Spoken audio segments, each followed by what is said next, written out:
Hello friend, आज के इस वीडियो में हम डिस्कस करने वाले हैं कि प्रोडक्शन और क्वालिटी डिपार्टमेंट में से किस में ज़्यादा पैसा होता है। यदि आप किसी भी डिपार्टमेंट को ज्वाइन कर रहे हैं तो इस वीडियो को आप जरूर देखें पहले, उसके बाद ही आप किसी भी प्राइवेट और एमएनसी कंपनी में कोई भी डिपार्टमेंट चूज़ करने से पहले आप इस वीडियो को देख लेते हो तो आप एक गुड डिसीजन ले पाओगे कि सही मायने में हमें किस डिपार्टमेंट में जाना चाहिए, किस डिपार्टमेंट में प्रोफेशनल वर्क है, किस डिपार्टमेंट थोड़ा हार्ड वर्क है, मेंटल प्रेशर है, और कौन सी डिपार्टमेंट ज़्यादा सैलरी है और क्यों ज़्यादा सैलरी है, इसके पीछे का क्या रीज़न है, और प्रोडक्शन में कौन सी पोस्ट होती है, क्वालिटी में कौन सी पोस्ट होती है, सब कुछ इस वीडियो में आपको क्लियर हो जाएगा। और यदि आप टेक्निकल हो, ITI डिप्लोमा डिग्री में कुछ हो, तब तो आपको इस वीडियो को जरूर पूरा देखना चाहिए, क्योंकि ये बहुत काम की है आपकी, और इस वीडियो को सेव करना चाहिए और उनके साथ शेयर करना चाहिए जो क्वालिफाइड है टेक्निक। सबसे पहले हम जान लेते हैं प्रोडक्शन डिपार्टमेंट कौन कौन सी पोस्ट होती है। तो यहाँ पर एक हेल्पर से चालू होता है, एक हेल्पर होता है, ऑपरेटर होता है, यहाँ पे एक सुपरवाइजर होता है, इंचार्ज होता है, यहाँ पे असिस्टेंट इंजीनियर होता है, इंजीनियर होता है, सीनियर इंजीनियर होता है, सीनियर मैनेजर होता है, मैनेजर, सीनियर मैनेजर, फिर उसके बाद होता है यहाँ पे HOD, प्लांट हेड, है ना। इस तरह से पोस्ट रहती है प्रोडक्शन में। इसी तरह से क्वालिटी में होती है, ठीक है।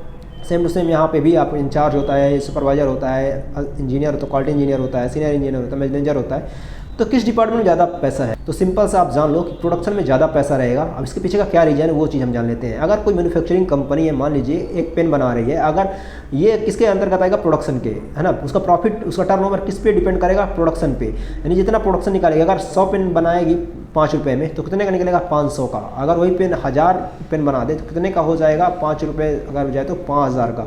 तो दोस्त यहाँ पे प्रोडक्शन बेस्ड में कंपनी का टर्नओवर, उसका प्रॉफिट डिपेंड करता है। तो जाहिर सी बात है प्रोडक्शन डिपार्टमेंट के जो भी इंप्लॉय होंगे उनके परफॉर्मेंस के अकॉर्डिंग ही कंपनी का टर्नओवर होगा, और उनके परफॉर्मेंस के अकॉर्डिंग उनका वहाँ पे सैलरी भी डिसाइड रहती है। उनका मतलब वहाँ पे मेंटली प्रेशर भी है प्रोडक्शन में, उनका जो है तो साइकोलॉजिकली प्रेशर है, उसके साथ साथ फिजिकल प्रेशर है, सब कुछ सारा प्रेशर प्रोडक्शन डिपार्टमेंट में आ जाता है। ऐसा नहीं क्वालिटी वालों को नहीं है, बट क्वालिटी का वर्क प्रोफेशनल भी है, और क्वालिटी में उतना ही वर्क होना है जितना प्रोडक्शन से निकल के जाएगा, ठीक है ना। उससे ओवर उनको वर्कलोड नहीं रहता है। क्वालिटी मतलब उनको बस इतना चेक करना है जो निकला है, जो प्रोडक्ट बाहर आए हैं, जो भी बना है वो उसका क्वालिटी सही है नहीं है। तो पर्टिकुलर बनेगा, जो भी बनेगा तो कंपनी का प्रॉफिट किस पे है, कंपनी का प्रॉफिट है प्रोडक्शन पर। नहीं, प्रोडक्शन जो मैन्युफैक्चरिंग होगा वो प्रोडक्शन के अंतर्गत आता है, तो उस पर कंपनी का प्रॉफिट डिपेंड करता है। और जब कंपनी ज़्यादा प्रॉफिट कमाएगी तो ज़्यादा पैसा किसको डिस्ट्रीब्यूट करेगी, ज़्यादा से ज़्यादा, ताकि वो मोटिवेट रहें और भी ज़्यादा काम करें। प्रोडक्शन डिपार्टमेंट को जाहिर सी बात है।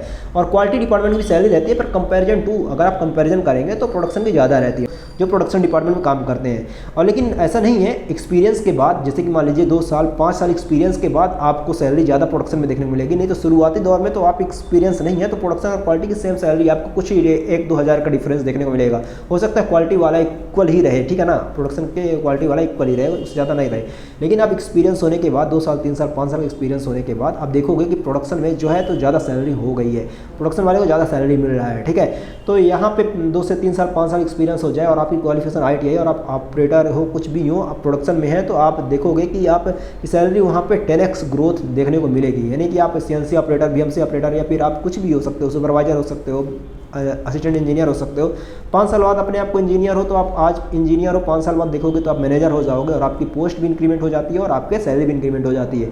लेकिन ये डिपेंड करता है कि आप ऑन रोल हो, डिपेंड करता है आप कंपनी स्विच कर रहे हो नहीं कर रहे हो, डिपेंड करता है आप क्या स्किल है आपका, डिपेंड करता है आपकी परफॉर्मेंस क्या है, आपका बैक कंपनी, पिछली कंपनियों का आपका जो है ओवरव्यू क्या है, सब कुछ डिपेंड करता है, ठीक है। तो इसलिए आपको इस बात को ध्यान में रखना है। तो दोस्त, आई होप आपका ये डाउट क्लियर होता है क्यों प्रोडक्शन में ज़्यादा पैसा मिलता है और प्रोडक्शन में कितना पैसा मिलता है। यदि आपकी क्वालिफिकेशन के बेस्ड में डिपेंड करता है, ITI डिप्लोमा डिग्री में सबका डिफरेंट रहता है क्वालिफिकेशन के बेस्ड में, और डिफरेंट पोस्ट का डिफरेंट पैसा रहता है। अब ऑपरेटर है तो उसका 15,000 है, अब यहाँ पे कोई इंचार्ज है तो उसका 22,000 है, कोई इंजीनियर है तो उसका 35,000 है, कोई असिस्टेंट सीनियर इंजीनियर है तो उसका 45 है, कोई मैनेजर है तो उसका 50-60,000 है, कोई सीनियर मैनेजर है तो उसका 80,000 1 लाख है।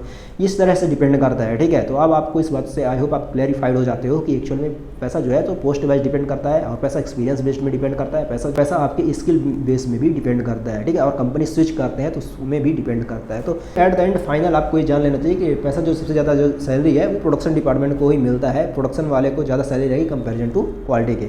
आई होप आपको वीडियो से मिलता है। ये मेरा पर्सनल एक्सपीरियंस था, मैंने कई कंपनी में काम किया जिसकी वजह से मैंने देखा है वहाँ पर जो भी इंप्लॉय काम कर रहे थे उनके सैलरी को कंपेरिजन करके ये चीज़ मैंने आपको प्रैक्टिकली जो मैंने एक्सपीरियंस का उसको मैंने आपसे साथ शेयर किया है। आई होप आपको वीडियो से मिलता है। ध्यान में चैनल को सब्सक्राइब करके जाए। धन्यवाद।